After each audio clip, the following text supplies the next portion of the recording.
Hello everyone, good evening. तो बच्चों, आज के लेक्चर में हम बात करेंगे electrostatic shielding.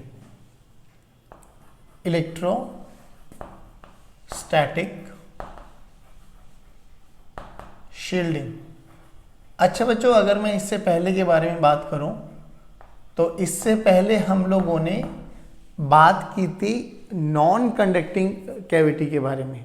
Non conducting cavity के बारे में आपने देखा था कि दोनों के अंदर इलेक्ट्रिक फील्ड होती है rho L vector by 3 epsilon not. But अगर मैं बात करूं इलेक्ट्रोस्टैटिक शील्डिंग में, हम बात करेंगे बच्चों कंडक्टिंग कैविटी की। ध्यान से सुनना, हम बात करेंगे बच्चों कंडक्टिंग कैविटी। अब ये कंडक्टिंग कैविटी क्या होती है और वो जो हम लोगों ने बात करी थी वो होती नॉन कंडक्टिंग कैविटी। तो पहली बात, जैसे कि हमने बात करी कंडक्टर है बच्चों, कंडक्टर में से हमने कोई ना कोई एक पार्ट निकाल के वहाँ पे एक फ्री स्पेस क्रिएट करा दिया है। अब उस फ्री स्पेस में क्या क्या चीज़ें आती है, अगर चार्ज रखते हैं तो इलेक्ट्रिक फील्ड रहती है, कहाँ तक रहती है, कहाँ तक नहीं रहती, ये सब चीज़ें हम एनालाइज करने वाले। तो आज का lecture is very very important और आज इलेक्ट्रोस्टैट्स का लास्ट लेक्चर रहने वाला, आज ये चैप्टर खत्म हो जाएगा। चलिए, तो हमने देखा बच्चों, मान लेते हैं कि हमारे पास एक कंडक्टर है। अब ध्यान से सुनना बच्चों, ये पूरा एक कंडक्टर है, please pay attention, this is a complete conductor. इसका सेंटर से ये वाला इनर सरफेस का रेडियस r1 है और आउटर सरफेस का रेडियस r2 है। और ये कंडक्टिंग मटेरियल है भाई, यहां पर ये कंडक्टिंग मटेरियल है। ओके, अब अगर मैं इसको Q चार्ज दे दूं, सेंटर पर रख सकता हूं मैं चार्ज। देखो ध्यान से सुनना बच्चों, कंडक्टर के अंदर चार्ज रखना और कंडक्टर को चार्ज देना दोनों अलग अलग चीजें हैं। किसी भी कंडक्टर को अगर मैं चार्ज दूंगा, चार्ज देना और चार्ज रखना, जो कि अंदर फ्री स्पेस है, तो मैं इसके अंदर चार्ज रख सकता हूं। और चार्ज देना और चार्ज रखना, चार्ज देना में क्या है, जैसे मैंने इसको चार्ज दिया तो चार्ज दूंगा कंडक्टर को, तो वो कहां पर रहेगा, कोई भी कंडक्टर को अगर हम चार्ज देते हैं तो चार्ज उसके आउटर सरफेस पे रिसाइड करता है। ये प्रॉपर्टी हम पढ़ चुके हैं। तो अगर मैंने कंडक्टर को चार्ज दिया तो charge will reside on the outer surface और ये यूनिफॉर्मली डिस्ट्रीब्यूट हो जाएगा बच्चों, यूनिफॉर्मली डिस्ट्रीब्यूट हो जाएगा। अंदर चार्ज 0 रहेगा। ये है चार्ज देने की प्रक्रिया। इसमें मैंने चार्ज को रखा है, रख सकता हूं कोई भी चार्ज बॉडी को मैं कंडक्टर के अंदर बिल्कुल रख सकता हूं। अब रखने के बाद क्या हुआ उसके बारे में बात करेंगे। तो पहले इन दोनों में कंफ्यूजन दूर कर लो बच्चों, क्योंकि बच्चे मैक्सिमम टाइम पूछते हैं कि सर आप अभी तो कह रहे थे कि सरफेस के अंदर चार्ज आएगा नहीं। भाई, आना और रखना इज अ डिफरेंट एस्पेक्ट। तो मैंने यहाँ पे चार्ज रखा है, सेंटर पे जब मैंने चार्ज रख दिया तो हुआ क्या बच्चों, अब चार्ज के कारण इलेक्ट्रिक फील्ड लाइन्स ऐसे निकलती है रेडियली आउटवर्ड, बिल्कुल निकलती है। अब नाउ माई क्वेश्चन इज, क्या यहां से इलेक्ट्रिक फील्ड लाइन्स ऐसे निकलेंगी क्या? अब अगर इलेक्ट्रिक फील्ड लाइन्स हमने ऐसे बनाई तो बच्चों गड़बड़ है, क्योंकि ये तो कंडक्टर है और कंडक्टर के अंदर इलेक्ट्रिक फील्ड तो 0 होती है, यानी सर ये तो तरीका गलत है। बट ये चार्ज है, चार्ज के कारण इलेक्ट्रिक फील्ड लाइन्स बनेंगी तो बनेंगी जरूर, और वो इसमें आएगी भी नहीं। तो यानी यहां पर इंडक्शन फिनोमिना होने वाला, और इंडक्शन फिनोमिना आप लोगों को बता चुका था मैं। देखिए, तो इंडक्शन फिनोमिना में क्या होगा बच्चों, ये अंदर का रेडियस r1, ये आउटर का रेडियस r2, सेंटर पे चार्ज रखा है प्लस q, सेंटर पे प्लस q चार्ज रखा हुआ है, तो अंदर चार्ज इंड्यूस्ड हो जाएगा नेगेटिव q, जो कि ये वाला कंडक्टर न्यूट्रल कंडक्टर था। NC stands for neutral conductor. Neutral conductor क्या कहता है, जितना पॉजिटिव उतना नेगेटिव। अगर इस चार्ज के कारण due to the presence of q charge, अगर इसके इनर सरफेस पर बच्चों, इनर सरफेस पर नेगेटिव चार्ज इंड्यूस्ड हो गया, तो इस कंडक्टर पे नेगेटिव चार्ज आ गया ना अंदर वाले सरफेस पे, तो कंडक्टर तो न्यूट्रल था, तो क्या होगा, उतना ही कंडक्टर पे चार्ज आ जाएगा बाहर, पॉजिटिव। प्लीज इस चीज को ध्यान से सुनना बच्चों।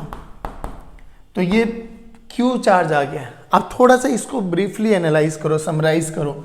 देखिए, ये एक कंडक्टर का आउटर सरफेस, ये कंडक्टर का इनर सरफेस, यहाँ पर मैंने चार्ज रख दिया जिसके कारण यहाँ पर नेगेटिव चार्ज आया और इसके कारण बाहर पॉजिटिव चार्ज आया। बच्चों, इनको मैं इनसाइड बोल देता हूँ, इनसाइड, कि जो ये कैविटी के अंदर रखे हुए हैं, ये बाहर रखा हुआ है Q नॉट। अब मैंने बोला कि यहां पर इलेक्ट्रिक फील्ड, इस P पॉइंट पर इलेक्ट्रिक फील्ड कैलकुलेट कीजिए, calculate electric field at P point. अब ध्यान से सुना, अप्लाई सुपरपोजिशन प्रिंसिपल। अब P पॉइंट पर इलेक्ट्रिक फील्ड इसके कारण भी होगा, इसके कारण भी होगा और इसके कारण भी होगा। Please pay attention. Electric field at P point, जो कि इलेक्ट्रिक फील्ड यहां से मान लेते कोई भी जनरल डिस्टेंस है, लेट्स से स्मॉल r, तो इस Q के कारण यहाँ पे इलेक्ट्रिक फील्ड पॉइंट सोर्स के कारण KQ/r²। ध्यान से सुनना बच्चों, electric field at P point is due to electric field due to Q inside plus electric field due to minus Q inside plus electric field due to Q outside. Electric field ये point source के लिए, इस वाले point के लिए ये वाला source charge point source है, तो डायरेक्ट फॉर्मूला बोलो KQ/r²। अब ये देखिए, ये सरफेस, इनर सरफेस, इसको S1 बोल देता हूं, इसको S2 बोल देता हूं। इनर सरफेस के लिए बोलो, इनर सरफेस के लिए सर, इनर सरफेस के लिए भी ये वाला पॉइंट बाहर है, तो पॉइंट सोर्स की तरह ही काम करेंगे, लेकिन चार्ज नेगेटिव है, ध्यान रखना। Q इनसाइड बोल दूं, चार्ज नेगेटिव है तो अपोजिट डायरेक्शन हो जाएगी, अपोजिट डायरेक्शन को हम लोगों ने नेगेटिव से रिप्रेजेंट कर दिया। चलिए, अब इस Q3 के लिए भी ये वाला पॉइंट बाहर है बच्चों, तो ये भी एक पॉइंट सोर्स की तरह बिहेव करने वाला है, तो KQ0/r²। ध्यान से देखो बच्चों, तो इलेक्ट्रिक फील्ड P पॉइंट पे किसके कारण आया, तो इलेक्ट्रिक फील्ड P पॉइंट पे केवल और केवल इस सरफेस चार्ज के कारण आएगा जो आउटर सरफेस पर अवेलेबल है। यानी इस P पॉइंट पर इन दोनों, जो कि चार्ज रखा हुआ है, ध्यान से सुनना, जो चार्ज रखा हुआ है और जो इंड्यूस्ड हो गया, उसके कारण कोई भी इफेक्ट नहीं पड़ने वाला, कोई भी इफेक्ट नहीं पड़ने वाला। तो उल्टा भी सेम होगा बच्चों। उल्टे का मतलब, अगर यहां पर एक सोर्स रख दूं जिसके कारण इलेक्ट्रिक फील्ड लाइंस निकल जाएंगी, जिसके कारण electric field lines, basically external source रख दिया मैंने, अब वो एक्सटर्नल सोर्स के कारण जो इलेक्ट्रिक फील्ड लाइंस निकलेंगी ना बच्चों, तो उसके कारण, उस इलेक्ट्रिक फील्ड के कारण इन पे भी कोई फोर्स नहीं लगने वाला।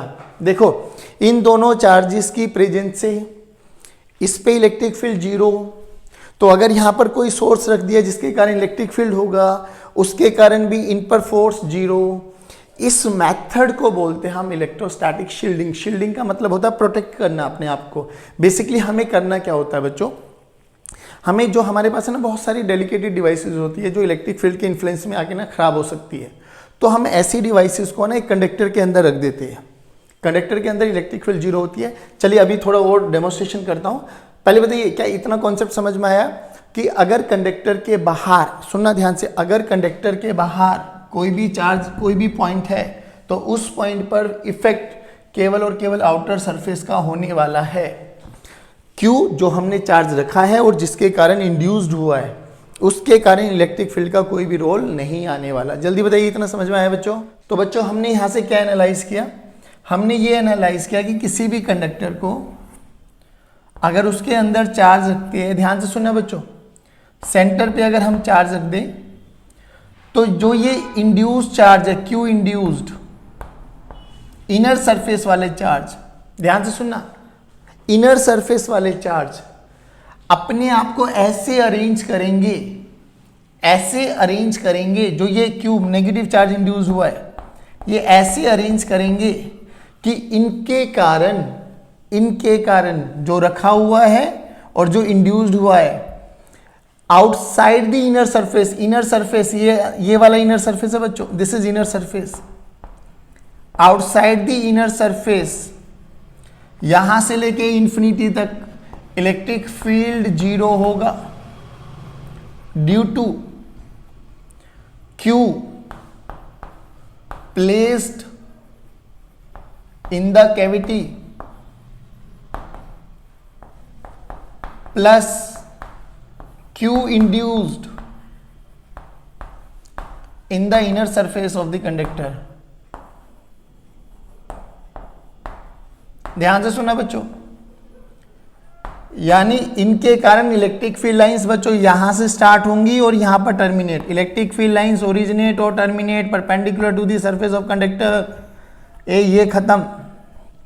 यहां पर इलेक्ट्रिक फील्ड 0 हो गई बच्चों, यहां पर इलेक्ट्रिक फील्ड 0 हो गई, ये पॉइंट याद रखना। अब सुनो, अब कि अगर मैं इस कंडक्टर के बाहर कोई भी चार्ज रख दूं, कोई भी चार्ज रख दो अब इस कंडक्टर के बाहर, क्या इन दोनों के कारण उस पे फोर्स लगेगा क्या? अरे सर जब इलेक्ट्रिक फील्ड ही जीरो होगी तो फोर्स जीरो लगने वाला है, खत्म।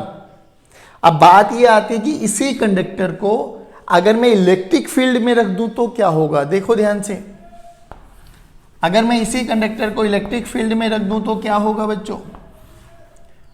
बच्चों ध्यान से सुनना, इलेक्ट्रिक फील्ड में रखने से क्या हुआ?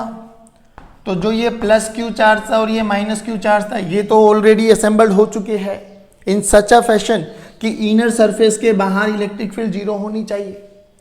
लेकिन अगर मैंने ई एक्सटर्नल लगा दिया बच्चों, ई एक्सटर्नल, और यहां पर चार्ज इंड्यूस्ड है क्यू, चार्ज है क्यू। अब ये चार्ज जो आउटर सरफेस का चार्ज है, ध्यान से सुना इस लाइन को, अगर मैं एक्सटर्नल इलेक्ट्रिक फील्ड में कंडक्टर को रख देता हूं तो जो आउटर सरफेस पे चार्ज है वो ऐसे अरेंज करेगा, अपने आप को ऐसे अरेंज करेगा कि आउटर सरफेस के अंदर इलेक्ट्रिक फील्ड क्या होनी चाहिए? जीरो। अब दोनों की एनालॉजी सुनो, अंदर वाला चार्ज ऐसे अरेंज करेगा कि अंदर वाले के बाहर इलेक्ट्रिक फील्ड जीरो होनी चाहिए, और अगर हम इस कंडक्टर को बाहर रख देते हैं, इलेक्ट्रिक फील्ड में रख देते हैं, तो जो आउटर सरफेस का चार्ज है वो ऐसे रीडिस्ट्रीब्यूट हो जाएगा कि इनके कारण अंदर इलेक्ट्रिक फील्ड जीरो होनी चाहिए, यानी केवल और केवल बाहर इलेक्ट्रिक फील्ड प्रेजेंट होगी। यानी अगर मैं चार्ज यहां पे रख देता हूं कोई भी क्यू, तो इस क्यू चार्ज पर केवल और केवल फोर्स इन दोनों के कारण लगने वाला है। That's it, this is the concept of electrostatic shielding. जल्दी बताइए बच्चों, समझ में आया क्या? इसको एक थ्योरम से और डिफाइन किया जाता है जिसको बोलते हैं यूनिकनेस थ्योरम।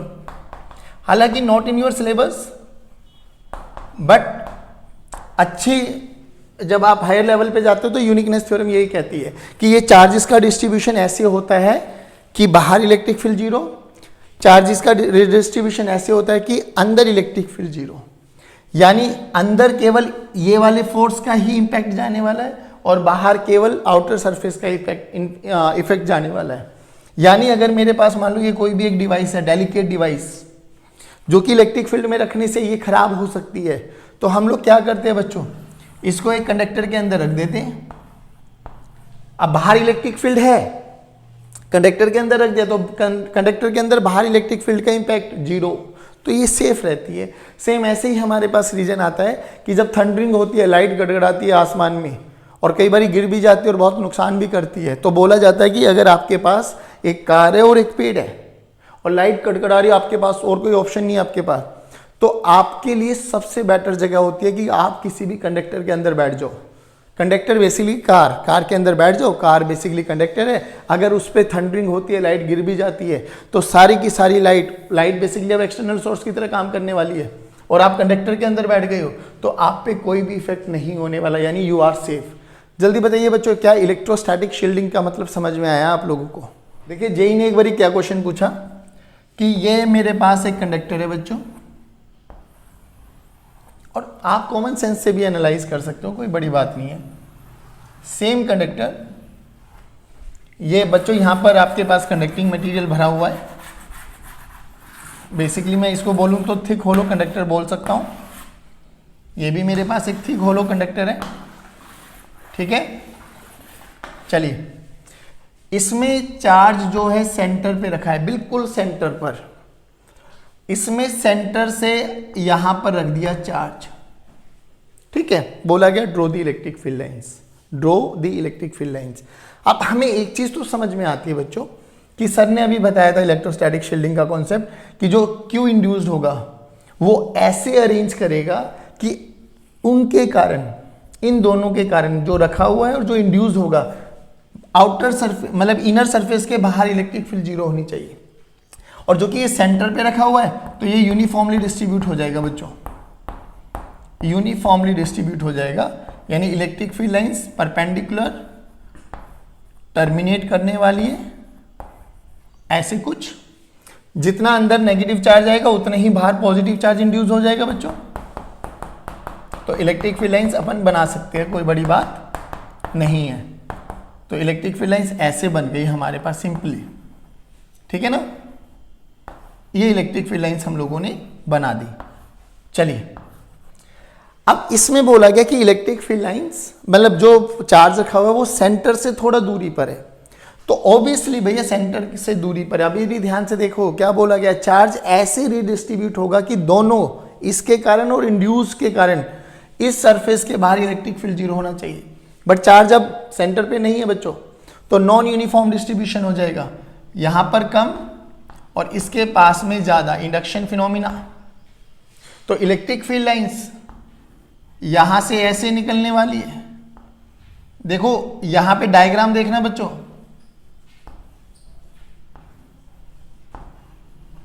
ये बन जाएगा। बात समझ में आ गई आपके पास। अब सेम ऐसा ही, अब एक चीज और यहां पे क्वेश्चन पूछा जाता है कि ये बताइए चलो सर यहां अंदर तो नॉन डिस्ट्रीब्यूशन हो गया चार्जेस का, बाहर कैसा डिस्ट्रीब्यूशन होगा, बाहर जो चार्ज होगा क्या वो सेम इसी शेप में आ जाएगा या वो नॉन डिस्ट्रीब्यूशन रहने वाला है। ये तो डिस्ट्रीब्यूशन चार्ज था, ये this is charge distribution, charge distribute हुआ यूनिफॉर्मली यानी यूडी यूनिफॉर्मली डिस्ट्रीब्यूशन, अंदर भी यूनिफॉर्म डिस्ट्रीब्यूशन। इस केस में आपने देख के बोला कि अंदर तो नॉन यूनिफॉर्म डिस्ट्रीब्यूशन होगा। नाउ माय क्वेश्चन इज बाहर जल्दी बताइए बाहर कैसा होगा, एनयूडी या यूडी, नॉन यूनिफॉर्म डिस्ट्रीब्यूशन या यूनिफॉर्म डिस्ट्रीब्यूशन। बच्चों मेरी बात सुनना ध्यान से, जब भी हम आइसोलेट कंडक्टर के बारे में बात करेंगे please pay attention, isolate conductor के बारे में बात करेंगे तो आपको याद रखना है sigma is inversely proportion to radius of curvature, sigma is inversely proportion to radius of curvature. ध्यान से देखो एक स्फीयर है बच्चों और स्फीयर के किसी भी पॉइंट का रेडियस ऑफ कर्वेचर सेम रहने वाला है, किसी भी पॉइंट का रेडियस ऑफ कर्वेचर सेम रहने वाला है। सेम यहां पर भी स्फीयर था, किसी भी पॉइंट का रेडियस ऑफ कर्वेचर सेम रहने वाला है, तो इसका sigma is inversely proportional to R, हर एक पॉइंट का आर सेम है, हर एक पॉइंट का आर सेम है, तो यहां पर भी यूनिफॉर्मली डिस्ट्रीब्यूशन हुआ, यहां पर भी यूनिफॉर्मली डिस्ट्रीब्यूशन होने वाला है। तो प्लीज ये ध्यान रखना अंदर कैसे डिस्ट्रीब्यूट हो रहा है उस पर बाहर पे कोई फर्क नहीं पड़ने वाला, और बाहर कैसे डिस्ट्रीब्यूट हो रहा है उस पर अंदर पे कोई फर्क नहीं पड़ने वाला। कुल मिला के जो ये डिस्ट्रीब्यूशन होगा ये इस प्रकार होगा कि अंदर इस वाले चार्जेस के कारण बाहर इलेक्ट्रिक फील्ड जीरो और बाहर वालों के कारण अंदर इलेक्ट्रिक फील्ड जीरो हो जाए, बस दैट्स इट। अब एक चीज और याद रखो बच्चों, आउटर सरफेस के लिए you have to follow this. अब देखो दो तीन केस बना देता हूं, मान लो कोई भी एक आर्बिट्रेरी शेप है, आर्बिट्रेरी शेप का कंडक्टर है और इसमें से मैंने ये एक स्फीयर निकाल लिया, ये कैविटी है, आर्बिट्रेरी शेप का कंडक्टर था और ये कैविटी है मेरे पास। फिर वही बोला गया बच्चों कि चार्ज इसके सेंटर पे रखा हुआ है, चार्ज इसके सेंटर पे रखा हुआ है, बताओ चार्ज डिस्ट्रीब्यूशन इनर सरफेस पे और आउटर सरफेस पे कैसा होगा। तो इनर सरफेस पे तो हमें समझ में आ गया यूनिफॉर्म डिस्ट्रीब्यूशन होगा, और बाहर देखिए बाहर का सरफेस कैसा है बच्चों, टेढ़ा मेढ़ा है, तो यानी रेडियस ऑफ कर्वेचर चेंज होगा, रेडियस ऑफ कर्वेचर चेंज होगा तो डेंसिटी चेंज होगी, यानी बाहर जो चार्ज का डिस्ट्रीब्यूशन होगा और नॉन यूनिफॉर्म डिस्ट्रीब्यूशन होगा। कैसा होगा बच्चों, नॉन यूनिफॉर्म। अभी वही बोला गया एक टेढ़ा मेढ़ा कंडक्टर है, इसमें से एक टेढ़ी मेढ़ी कैविटी निकाल दी तो कोई दिक्कत नहीं, सेंटर पे चार्ज रख दिया बच्चों, सेंटर पे चार्ज रख दिया। अब सेंटर पे चार्ज रखने से यहाँ पर भी एनयूडी होगा, एनयूडी नॉन यूनिफॉर्म डिस्ट्रीब्यूशन, और बाहर भी नॉन यूनिफॉर्म डिस्ट्रीब्यूशन होगा। फिर वही कि एक स्फीयर है बच्चों और स्फीयर में से टेढ़ी मेढ़ी कैविटी निकाल दी, स्फीयर में से टेढ़ी मेढ़ी कैविटी निकाल दी। अब इस पे यहाँ पे रखा गया है तो अंदर नॉन यूनिफॉर्म डिस्ट्रीब्यूशन हो जाएगा और बाहर यूनिफॉर्म डिस्ट्रीब्यूशन हो जाएगा, और बहुत सारे वेरिएशंस बना सकते हो, आपको टेंशन वाली बात नहीं है। बस आपको क्या याद रखना है कि अंदर यूनिफॉर्म डिस्ट्रीब्यूशन हो, बाहर भी यूनिफॉर्म डिस्ट्रीब्यूशन होगा, इसकी कोई गारंटी नहीं है।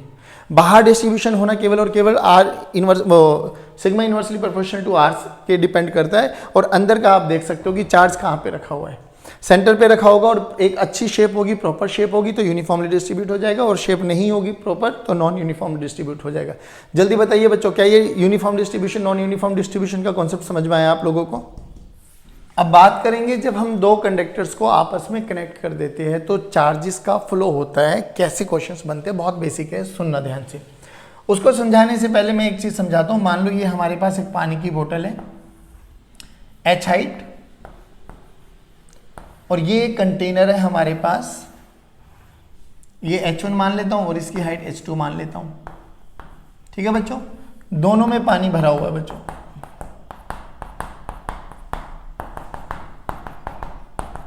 चलिए, this is A, this is B, आराम से सुनना। अगर मैं इन दोनों को कनेक्ट कर दूं तो पानी तो फ्लो करेगा भैया, कहां से कहां जाएगा, कॉमन सेंस से बताओ। तो सर कॉमन सेंस क्या है, पानी यहां से यहां जाएगा, क्योंकि ये ऊंची हाइट पर है। तो पानी विल फ्लो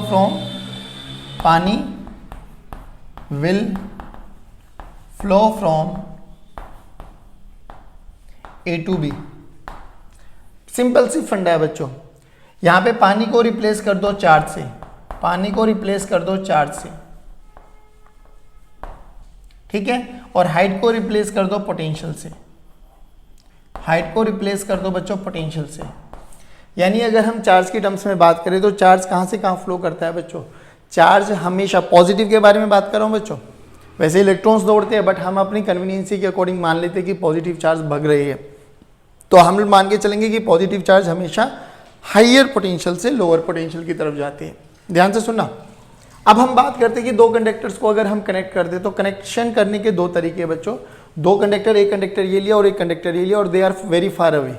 फार अवे पे ध्यान देना। क्यों मतलब है फार अवे का? फार अवे का मतलब है बच्चों कि इसकी ए की प्रेजेंस से बी पर कोई इंपैक्ट नहीं आने वाला, यानी ये दोनों एक दूसरे के इलेक्ट्रिक फील्ड से दूर है, तो ए बी पे कोई इंपैक्ट नहीं लगाएगा, बी ए पे कोई इंपैक्ट नहीं लगाने वाला है, यानी no need of superposition. Superposition याद है ना, जब दो कंडक्टर्स पास पास होते थे तो इसके कारण पोटेंशियल इस पे भी होगा और इसके कारण पोटेंशियल इस पर भी होने वाला है, बट अभी ऐसी कोई ज़रूरत नहीं है। तो when two conductors are connected and they are very far away, point number 1, when conductors are connected and far away.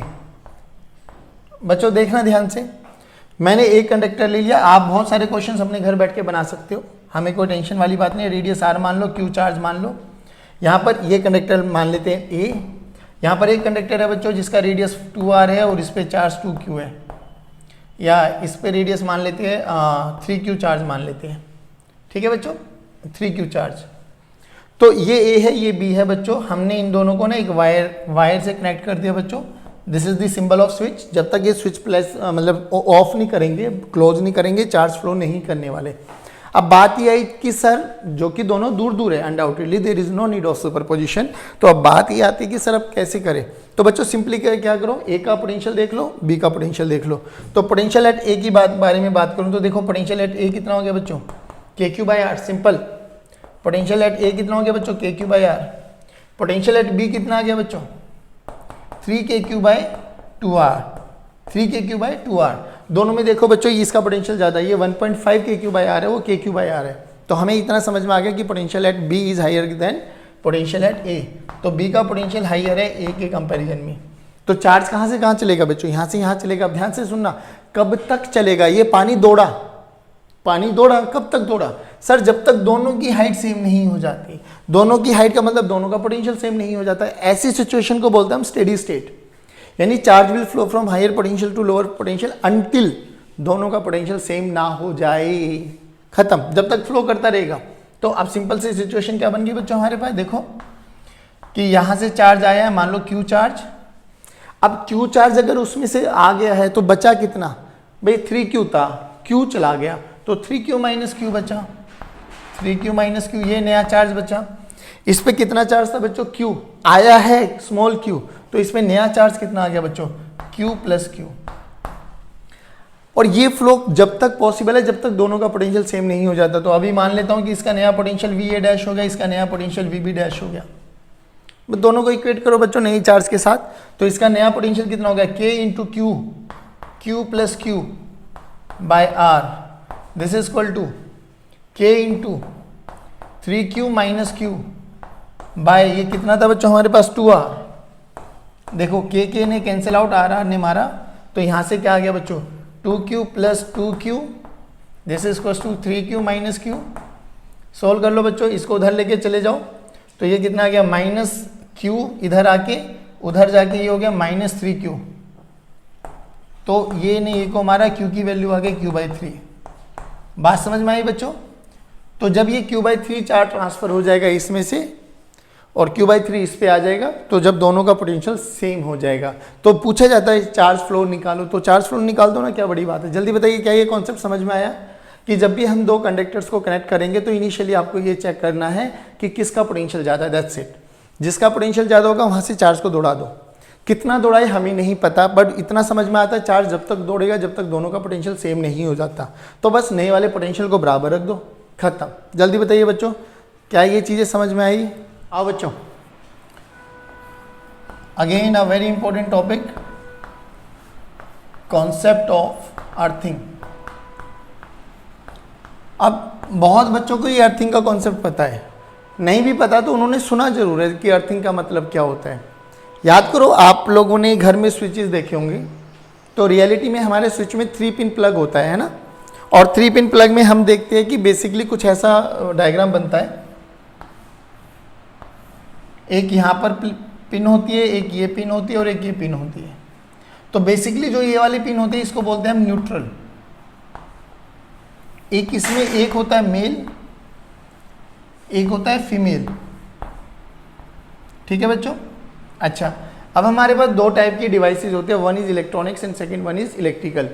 तो मैक्सिमम नंबर ऑफ केसेस में आपने देखा होगा जो इलेक्ट्रॉनिक्स डिवाइसेस होती है ना, जैसे आपका मोबाइल फ़ोन, आपका रेडियो, आपका टेलीविज़न, ये सब 2 पिन वाले, मतलब बेसिकली अगर मैं इसमें तीसरे पिन का ना भी यूज़ करूँ तो 2 पिन मैंने एंटर कराने हैं और मेरा काम हो जाएगा, कोई दिक्कत नहीं आती मुझे कभी भी, है ना। और देखा भी होगा आप लोगों ने अडेप्टर, आपके पास 2 पिन वाले अडेप्टर्स होते हैं, टीवी में भी जो प्लग लगाते हो वो भी 2 पिन होता है। तो बेसिकली उसमें मुझे ज़रूरत नहीं होती न्यूट्रल की। लेकिन जितनी भी हैवी मशीनें होती हैं ना, जैसे आपके पास एसी हो गया, आपके पास फ्रिज हो गया, आपके पास कूलर हो गया, इन सब में 3 पिन प्लग चाहिए होता है और इनका बोर्ड भी अलग होता है। बोर्ड का कॉन्सेप्ट भी बताऊंगा, लेकिन अब ये 3 पिन प्लग की क्यों ज़रूरत होती है? क्योंकि भाई इनमें क्या होता है ना, देखिए लोहे की चीज़ें है ये सारी की सारी, अगर ध्यान से देखो आप लोग, फ्रिज, रेफ्रिजरेटर जो भी है, ये सारे के सारे, एसी, कूलर, सब लोहे के मटेरियल है। लोहा बेसिकली आयरन का एक कंडक्टर है, और कंडक्टर की प्रॉपर्टी है कि उसमें चार्ज इंड्यूस हो सकता है, देखा भी था हम लोगों ने, सरफेस चार्ज डेंसिटी डिफाइन करते हैं। तो हम बात कर रहे थे कि बेसिकली रेफ्रिजरेटर, कूलर, एसी के सारे जो भी मटेरियल आउटर सरफेस होता है वो आयरन का मिलकर बना हुआ होता है, और iron is a good conductor. और कंडक्टर है तो उस पर सरफेस चार्ज डेंसिटी भी होगी, तो चार्ज एक्यूमुलेट कर सकता है, कोई बड़ी बात नहीं है। अगर हमने उस केस में अर्थ नहीं लगाया, ध्यान से सुनना, अर्थ नहीं लगाया और हमने गलती से हाथ लगा दिया, नंगे पैर हैं हम लोग, तो विल रियलाइज कि हमें मैक्सिमम नंबर ऑफ टाइम झटका लग जाता है। तो उस झटके को बचाने के लिए we have to use that neutral point. अभी इसका लॉजिक समझ में आ जाएगा, टेंशन मत लो। जितनी भी नई बिल्डिंग्स बनती है, नए घर बनते हैं, तो यू विल रियलाइज कि उसमें भी अर्थिंग होती है।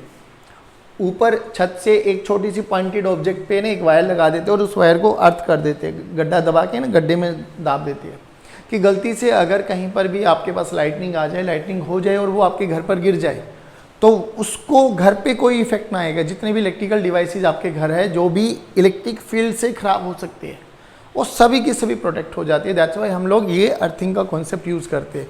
अब इस अर्थिंग के कॉन्सेप्ट से होता क्या, सुनो। Earth is a good conductor. Earth एक कंडक्टर है जिसका रेडियस हमारे पास RE है, radius of earth. It's a spherical in shape, मान के चल लेते हैं, और जिसका रेडियस ऑफ कर्वेचर अपन को पता है बच्चों 6400 किलोमीटर है, यानी इतने मीटर है। ध्यान से सुनना बच्चों।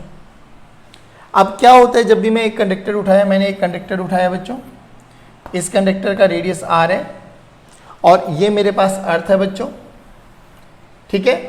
अब इस कंडक्टर को अर्थ करना है तो बेसिकली कनेक्ट कर दो। मान लो इस पे चार्ज Q था बच्चों, तो ऑब्वियसली चार्जेस विल फ्लो। कब तक, जब तक दोनों का पोटेंशियल क्या ना हो जाता है बच्चों, सेम। आओ लगाओ कॉन्सेप्ट। तो इस पे Q चार्ज, मान लिया इसका Q चार्ज फ्लो गया, तो इस पे जो नया चार्ज बचा वो कितना बचा बच्चों, Q माइनस Q। इस पे जो चार्ज आया वो कितना आ गया बच्चों, Q। अर्थिंग कर ली। अब इसका पोटेंशियल, नया पोटेंशियल कितना आ जाएगा बच्चों, KQ minus Q by R। इसका कितना हो जाएगा बच्चों, K into Q by RE। ध्यान से देखो, Q ने कैंसिल आउट। अब RE कैंसिल आउट नहीं होंगे, क्योंकि यहाँ पे रेडियस ऑफ अर्थ है, ये रेडियस ऑफ इस कंडक्टर के बारे में बात कर रहे हैं। चलिए अब Q की वैल्यू निकालते हैं। तो यहाँ से क्रॉस मल्टीप्लाई करो बच्चों इसको, तो RE into Q minus RE into small q, this is equal to R into small q। इस RE स्मॉल q को उधर लेके चले जाओ बच्चों। तो ध्यान से देखो, RE into Q, this is equal to Q common ले लो बच्चों, RE प्लस R। इधर जाके ये प्लस में हो जाएगा, दोनों में से Q कॉमन ले लो। अब स्मॉल q की वैल्यू निकालनी है, तो स्मॉल q की वैल्यू ये आ गई बच्चों। ध्यान से देखो, इतना चार्ज ट्रांसफर होगा। अब थोड़ा एनालॉजी समझते हैं। रेडियस ऑफ अर्थ देखो 6400 किलोमीटर, बहुत बड़ा रेडियस है भाई, बहुत बड़ा रेडियस। जो ये कंडक्टर्स के बारे में बात करते हैं, यू विल रियलाइज कि आप लोगों ने जितने भी केसेस करे होंगे, ज़्यादा से ज़्यादा 1 मीटर का conductor, 10 centimetre, 2 metre, maximum 2 metre.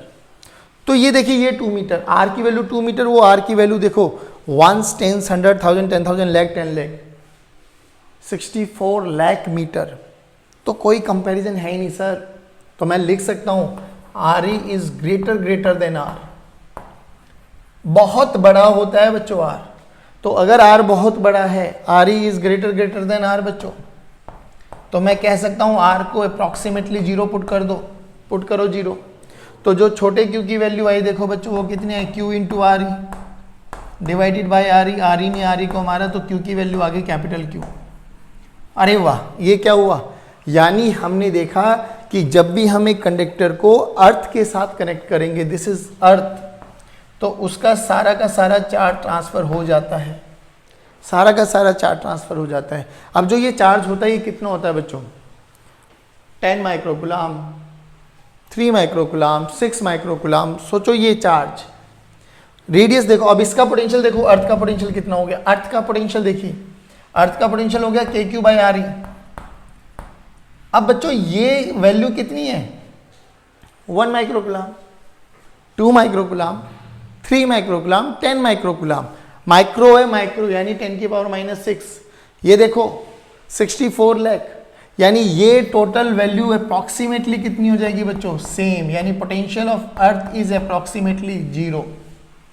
Potential of earth 0 है, यानी अर्थ पे हम कितना भी चार्ज दे वो ले सकता है, कोई टेंशन वाली बात नहीं है। और लेने के बाद इसके चार्ज पे कोई फर्क पड़ने वाला, इसके पोटेंशियल पे कोई फर्क नहीं पड़ने वाला। अल्टीमेटली क्या कह सकते हैं हम लोग कि भैया इसका देखो इतना चार्ज आने के बाद भी इसका पोटेंशियल कितना है, 0। तो हमने तो एक लाइन पढ़ी थी, चार्ज तब तक फ्लो होगा जब तक दोनों का पोटेंशियल सेम नहीं हो जाता, यानी अल्टीमेटली इसका भी पोटेंशियल कितना हो गया होगा बच्चों, 0। अब सुनना ध्यान से, यहां से 2 पॉइंट है। जब भी किसी भी कंडक्टर को आप अर्थ करते हो, अर्थ का मतलब ग्राउंड के साथ अटैच करते हो, तो ये पॉइंट तो कंफर्म्ड है कि उसका पोटेंशियल 0 होगा। दैट इज 110% श्योर, डेफिनेटली 0 होने वाला है। यानी जब कभी भी कंडक्टिंग आए कि अर्थ कर दिया, अर्थ करते दिमाग की घंटी बजानी चाहिए, भाई पोटेंशियल तो 0 है, कंफर्म्ड 0 है। अब बात ये आती है कि सर चार्ज भी तो फ्लो हुआ ना, जब चार्ज ही नहीं बचा तो 0 पोटेंशियल। बच्चों चार्ज यहाँ पे 2 केसेस बन सकते हैं, चार्ज सारा का सारा फ्लो कर भी सकता है, यानी बेसिकली जैसे इस केस में चार्ज 0 आ गया था, कुछ केसेस में चार्ज 0 भी आ सकता है और कुछ केसेस में चार्ज 0 नहीं आ सकता। किस केसेस में 0 आ सकता है, जब वो एक आइसोलेटेड कंडक्टर है। आइसोलेटेड कंडक्टर का मतलब क्या है कि कहीं पर भी दूसरे आसपास के रीजन में कोई सोर्स नहीं है इलेक्ट्रिक फील्ड का। एक आइसोलेट कंडक्टर लिया, उसको ग्राउंड कर दिया, तो सारा का सारा चार्ज ट्रांसफर हो जाएगा डेफिनेटली। बट यहां पर एक कंडक्टर लिया और इलेक्ट्रिक फील्ड भी है, अब 0 नहीं होने वाला। बट क्या 0 होगा, ये कंफर्म्ड है कि पोटेंशियल तो कतई 0 हो जाएगा। जल्दी बताइए बच्चों, क्या ये लॉजिक समझ में आया अर्थिंग का। अब यही अर्थिंग होती है, यही अर्थिंग होती है बच्चों, कि बेसिकली क्या होता है, जैसे ही आप लोग उसको कनेक्ट कर देते हो तो जितना भी सरप्लस चार्ज होता है वो बाईपास कर जाता है। तो अगर आप उसको लगाते भी हो हाथ, सेकेंडली उसका पोटेंशियल 0 रहता है, उसका पोटेंशियल 0 रहता है। आप ऑब्वियसली आप न्यूट्रल हो, आपका पोटेंशियल 0 है, तो आप पे कोई फर्क पड़ता नहीं है। मतलब आप उसको टच भी कर दोगे तो you will hardly feel any show. बात समझ में आ गई। चलिए अब हम बात कर लेते हैं इस पे कुछ बेसिक से न्यूमेरिकल, और फिर लेक्चर को हम वाइंड अप करते हैं। देखो बच्चों, ये हमारे पास एक आइसोलेटेड कंडक्टर जो अभी अभी किया है, सेम डिट्टो वही ये कंडक्टर। अब बच्चों बार बार मुझे ना अर्थ बनाने की जरूरत नहीं है, तो अर्थ का एक सिंबल सा रिप्रेजेंटेशन होता है ये। जिन भी क्वेश्चंस में ये मिल जाए, जैसे हम लोग तिरंगा बनाते थे 6ठी 7वीं क्लास में, तो तिरंगे में हम ग्राउंड पे ऐसे ही खड़ा करते थे, तो basically it's a representation of earth. तो इस पे चार्ज क्यों है, आइसोलेट है, there is no other charge in the vicinity of this conductor. और एक न्यूमेरिकल है मेरे पास, ये यहाँ पे चार्ज है, ये कंडक्टर है और इसको मैंने अर्थ कर दिया। ध्यान से सुनना, तो इसमें तो कंफर्म्ड है बच्चों, इसका कंडक्टर का पोटेंशियल 0, चार्ज भी 0। अभी अभी देखा है कि सारा का सारा चार्ज यहाँ पे फ्लो कर जाएगा। That's it. अब इसमें देखिए, इसमें बोला जाता है कि what is the charge on the sphere. Charge अब स्फीयर पे है क्योंकि अब एक्सटर्नल इलेक्ट्रिक फील्ड का सोर्स है। अब हमें नहीं पता कितना चार्ज है बच्चों। हमेशा क्या करना है, जब भी ऐसी सिचुएशन आ जाए कि कोई कंडक्टर एक्सटर्नल इलेक्ट्रिक फील्ड के कांटेक्ट में है, तो उस पर कोई भी चार्ज मान लो अपने आप कोई भी चार्ज, जिसको ग्राउंड किया गया उस पर कोई भी एक चार्ज मान लो। लेकिन ये कंफर्म है ना, ये तो सत्य है कि इसका पोटेंशियल क्या है बच्चों, 0। दिस इज 410% श्योर कि potential of this conductor is 0। लेकिन अब इसका पोटेंशियल 0 है, तो 0 किस किस के कारण है बच्चों, 0। सर दो चार्जेस है, एक तो ये रखा हुआ है जो यहां से d दूरी पर रखा हुआ है, और एक इस चार्ज है, तो इन दोनों का सम 0 होना चाहिए। अब जल्दी बोलो, सेंटर पे जल्दी बोलो, इसके कारण कितना पोटेंशियल, इसके कारण पोटेंशियल KQ/D, इसके कारण बोलो KQ/R, खत्म। दोनों का सम 0 होना चाहिए, जो भी आएगा खत्म। तो यहां से KQ/D की वैल्यू देखो, माइनस KQ/R हो गया बच्चों, K विल कैंसिल आउट, तो Q की वैल्यू देखो क्या आ गई, Q की वैल्यू आ गई माइनस Q इंटू R/D। ये हमारे पास कंडक्टर पर चार्ज आ गया when conductor is in the vicinity of any external source. तो देखिए दोनों पैरेलली करा दिए, जल्दी बताइए समझ में आई क्या चीजें। देखिए बच्चों, अभी तक हमने जब ये डायग्राम बनाया था, ध्यान से सुनना, तो हमने बोला था यहां पर कंडक्टिंग मटेरियल प्रेजेंट है। बेसिकली ये एक ही कंडक्टर के बारे में बात कर रहे थे हम लोग, जिसका इनर रेडियस R1 और आउटर रेडियस R2। सेम इसका एक एनालॉजी ऐसा भी दिखता है बच्चों, आपको न्यूमेरिकल्स में दिखाई देगा, और उसमें बोला जाएंगे 2 spherical shells, 2 concentric spherical shells.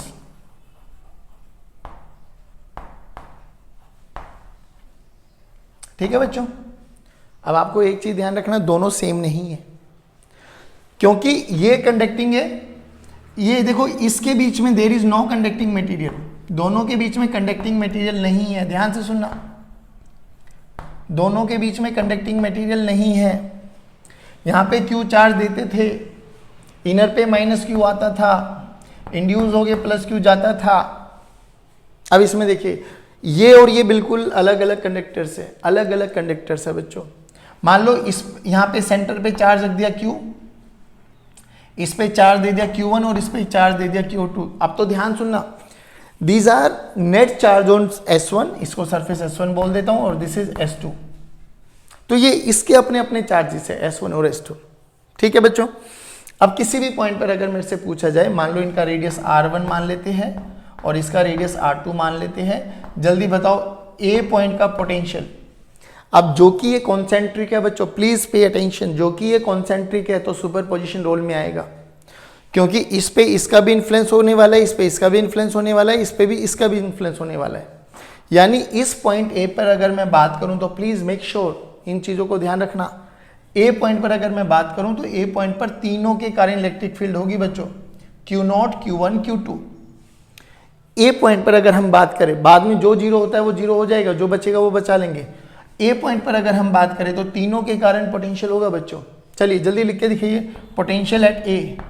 Potential at A देखो बच्चों, Q0 पॉइंट सोर्स की तरह बिहेव करेगा, कितनी दूरी पर है, R1, तो KQ0/R1। ध्यान से सुनना बच्चों, ए पॉइंट S1 के सरफेस पर है, सरफेस पर पोटेंशियल कितना होता है, KQ/R, तो कितना चार्ज है, Q1, तो plus KQ1/R1। Point A S2 के लिए अंदर है, S2 के लिए अंदर है, तो जितना S2 के सरफेस पर है उतना ही अंदर होगा, क्योंकि हमने देखा था inside a conductor electric potential is always same. कितना सेम, जितना उसका सरफेस। तो यहां से ये देखो सेंटर पे कितनी दूरी पर, यहां से सेंटर की दूरी है R2 और चार्ज कितना बच्चों, Q। तो यहां से ये वाला पॉइंट निकालो, KQ2/R2, तो प्लस KQ2/R2। सिमिलरली अगर कोई मेरे से बी पॉइंट पर पूछे पोटेंशियल, देखो बी पॉइंट पर, तो Q0 से ये वाला बी पॉइंट कितनी दूरी पर है, R2। Q1 से भी ये वाला पॉइंट बाहर है, तो ये भी एक पॉइंट सोर्स की तरह बिहेव करेगा, R2, और Q3 के तो सरफेस पर ही रखा हुआ है। ठीक है ना। तो VB देखो बच्चों, KQ0/R2 प्लस के Q1/R2 और Q2 को तो सरफेस पर ही है बच्चों, के Q2/R2। जल्दी बताइए क्या ये पोटेंशियल लिखने आए बच्चों आपको? जल्दी जल्दी बताइए क्या ये पोटेंशियल लिखने आए? अगर ये पोटेंशियल लिखने आ गए तो आप क्वेश्चन सुनो बच्चों। आप क्वेश्चन ये कह रहा है कि ये हमारे पास एक कंडक्टर है, मतलब एक स्फेरिकल शेल है, ये एक स्फेरिकल शेल है बच्चों, इस पे हमने चार्ज दिया Q, इस पे हमने चार्ज दिया 2Q, इसका रेडियस है R, इसका रेडियस है 2R। ध्यान से सुनना, बोला गया इन दोनों को कनेक्ट कर दिया गया, कनेक्ट कर दिया गया, कनेक्ट कर दिया गया। पहले देखो, पहले कोई कंडक्टिंग मटेरियल नहीं था, दोनों आइसोलेट थे, अलग अलग थे। अभी हमने वायर से इनको कनेक्ट कर दिया गया, तो बोला गया बताओ कहाँ से चार्ज ट्रांसफर होगा और कितना होगा और कहाँ जाएगा। ठीक है, चार्ज तो हमेशा पता है कि भैया हायर पोटेंशियल से लोअर जाने वाला है, ये तो सत्य है, इसमें तो कोई दिक्कत वाली बात नहीं है। दूसरी चीज, जिसका पोटेंशियल ज़्यादा होगा उसमें से चार्ज को निकाल देंगे, जैसे अभी निकाला था हम लोगों ने। भाई बात क्या करनी है इसमें, सुपरपोजिशन प्रिंसिपल याद करना है। बट एक बच्चे ने लॉजिकली सोचा कि सर आप एक बार बताओ ना, आपने बोला यहाँ पर कंडक्टिंग मटेरियल है और जितना भी चार्ज हम दे देंगे वो सारा का सारा आउटर सरफेस पे चला जाएगा, कंडक्टर के केस में होता है। बट सर आपने बोला कि यहाँ पर कंडक्टिंग मटेरियल नहीं है तो ये आउटर सरफेस पे नहीं जाएगा। बट सर जब आपने वायर के साथ कनेक्ट कर दिया तो इसमें और इसमें क्या फर्क हुआ? कुछ भी फर्क नहीं हुआ भाई। अब ये कंडक्टिंग मटेरियल मिल तो गया ना, और कंडक्टर चार्जेस को चलने के लिए रास्ता चाहिए होता, वो दे दिया हमने। अब तो ये वाला और ये वाला बिल्कुल सेम एनालॉगी बन गया बच्चों। जैसे ही मैंने वायर के साथ कनेक्ट किया तो लॉजिकली सोचो, वायर के साथ कनेक्ट कर दिया तो अंदर चार्ज क्यू है तो वो सारा का सारा आउटर सरफेस पे आना चाहिए, क्योंकि प्रॉपर्टी है कंडक्टर में अंदर सरफेस पे चार्ज ही नहीं सकता। तो बाहर अल्टीमेटली कितना चार्ज हो जाना चाहिए? 3Q, और अंदर कितना होना चाहिए? 0। ये हम लोगों की एजम्पशन है जो हम लोगों ने प्रॉपर्टी पढ़ी है। अब बात यह आती है क्या रियलिटी में ऐसा होता है? Let's check it out, check कर लेते हैं। अगर आ गया तो हमारी प्रॉपर्टी जो हमने पढ़ा है, देखा है, वो सब ठीक है। अब बात करते हैं, इस पॉइंट को A मान लेते हैं, इस पॉइंट को B मान लेते हैं। A पर पोटेंशियल इसके कारण भी होगा, A पे पोटेंशियल इसके कारण भी होगा, सुपरपोजिशन। B पर पोटेंशियल इसके कारण भी होगा और B पे पोटेंशियल इसके कारण भी होगा। चलो तो पहले पोटेंशियल एट A निकालते हैं। ध्यान से सुनना भाई। अब A पर देखो, A से सेंटर की दूरी R, तो KQ/R, KQ/R। B पर देखो, B पर सेंटर से दूरी 2R, तो प्लस K, चार्ज भी 2Q है, बाय 2R। चलिए अब B पर देखो, B पर पोटेंशियल एट B सेंटर से 2R दूरी पर है, तो जितना सरफेस पर उतना ही सेंटर पर, तो B के कारण कितना हो जाएगा बच्चों? B के कारण देखो, B पे चार्ज है 2Q, तो K 2Q/2R। लेकिन इस वाले पॉइंट के लिए ये बाहर है, इस वाले पॉइंट के लिए B बाहर है, तो पॉइंट सोर्स वाला फॉर्मूला लगा दो। कितनी दूरी पर है? 2R, तो KQ/2R। अब इक्वेशन नंबर 1 और इक्वेशन नंबर 2 को कंपेयर करो एक बारी। कंपेयर करके हमने एक चीज को एनालाइज किया बच्चों, दोनों का सेकेंड वाला टर्म देखो सेम है, डिट्टो सेम है। दोनों का न्यूमरेटर पहले वाले का बिल्कुल सेम है, बट डिनोमिनेटर देखो, यहाँ पे R है, यहाँ पे 2R है, तो R छोटा है, जिसका डिनोमिनेटर छोटा उसकी वैल्यू बड़ी है। तो यहाँ से हमें एक चीज़ समझ में आ गया बच्चों, चार्ज फ्लो कहाँ से करेगा? हाइयर से लोअर। यानी कुछ हम इसी अप्रोच के साथ जा रहे हैं जो हमने सोचा है कि अंदर सारा चार्ज ट्रांसफर हो जाएगा। अब बात यह है कि सारा चार्ज ट्रांसफर होगा या नहीं होगा, चेक कर लेते हैं। इसमें से मान लिया हमने Q चार्ज ट्रांसफर हुआ, तो यहाँ पे बचा कितना बच्चों? नया चार्ज Q-Q। इस पे नया चार्ज कितना बचा बच्चों? 2Q प्लस Q आया भी तो है। आ जाओ अब लगाओ VA का नया पोटेंशियल। VA का पोटेंशियल देखो बच्चों, VA पे अब नया पोटेंशियल इसके कारण होगा Q-Q। Q-Q कहाँ? अच्छा इसके कारण, तो K × Q-Q/R plus K × 2Q plus Q, 2Q plus Q/2R। VB पे देखो बच्चों, VB पर नया पोटेंशियल किसके कारण होगा? K × Q-Q/2R plus K × 2Q plus Q/2R। दोनों को इक्वेट कर दो, VA डैश VB डैश, क्योंकि चार्ज तब तक फ्लो करेगा जब तक दोनों का पोटेंशियल सेम नहीं हो जाता। सोल्व कर लेना बच्चों, यहाँ से Q की वैल्यू कैपिटल Q के बराबर ही आएगी। सोल्व कर लेना, कैपिटल Q की वैल्यू Q के बराबर ही आएगी। This is your homework question. तो यहाँ से हमें एक चीज़ समझ में आ गई कि बच्चों जब भी हम ऐसे चार्जेस को इंटरनली कॉन्सेंट्रिक स्फेरिकल शेल्स को कनेक्ट करते हैं तो विल रियलाइज कि अंदर वाले का चार्ज पूरा ट्रांसफर हो जाता है। लेकिन बच्चों ये दो के केस में है। अगर 3 आ जाए तो 3 का मतलब कैसे, एक कॉन्सेंट्रिक शेल एरी, एक एरी और एक एरी। अब इसको इसके साथ कनेक्ट कर दिया, ए को सी के साथ, इनको बोलते हैं हम जंपर। जंपर का मतलब होता है कि there is no connection of A and C with B, B isolate है। अब क्या करें सर, अब भाई बहुत बेसिक सा फंडा बच्चों, पहले ए पर पोटेंशियल निकालो। ए पे पोटेंशियल S1 के कारण भी आएगा, S2 के कारण भी आएगा, S3 के कारण भी आएगा। फिर बी पर पोटेंशियल, सी पर पोटेंशियल निकालो, S1 S2 S3। चार्ज को फ्लो करा दो और चेक कर लो, चार्ज जब तक फ्लो करेगा जब तक दोनों का पोटेंशियल सेम नहीं हो जाता। जल्दी बताइए बच्चों, क्या इतना समझ में आया आप लोगों को? हमको बोला गया there are 3 concentric spherical shells having radius r, 2r, 4r। इस पे चार्ज q है, इस पे चार्ज 8q है। बोला गया इसको हमने अर्थ कर दिया, बीच वाले को। Find the potential on S2, find charge on S2, basically find charge on S2। अब देखिए S2 अर्थ कर दिया ना, अर्थ का मतलब क्या है, ये तो कंफर्म्ड है S2 का नेट पोटेंशियल 0 है, बट S2 पर पोटेंशियल कौन कौन लगाएगा? तो हमने क्या बताया था तरीका कि जिस पर भी पोटेंशियल मानना हो ना, जिस पर भी पोटेंशियल 0 आ गया उस पर एक चार्ज मान लो। लेट से हमने ये चार्ज मान लिया Q। अब इस पॉइंट पर पोटेंशियल 0 करना है बच्चों, तो इस पे पोटेंशियल यानी ए पॉइंट पर पोटेंशियल इसके कारण भी होगा, इसके कारण भी होगा और इसके कारण भी होगा। तीनों को ऐड करो और ख़त्म कर दो। देखिए कैसे मैं बताता हूँ। VA, अब ध्यान से सुनना, ये Q इस S1 के लिए बाहर सरफेस है, बाहर, तो पॉइंट सोर्स वाला फॉर्मूला लगाओ, 2r दूरी पर है तो KQ/2r।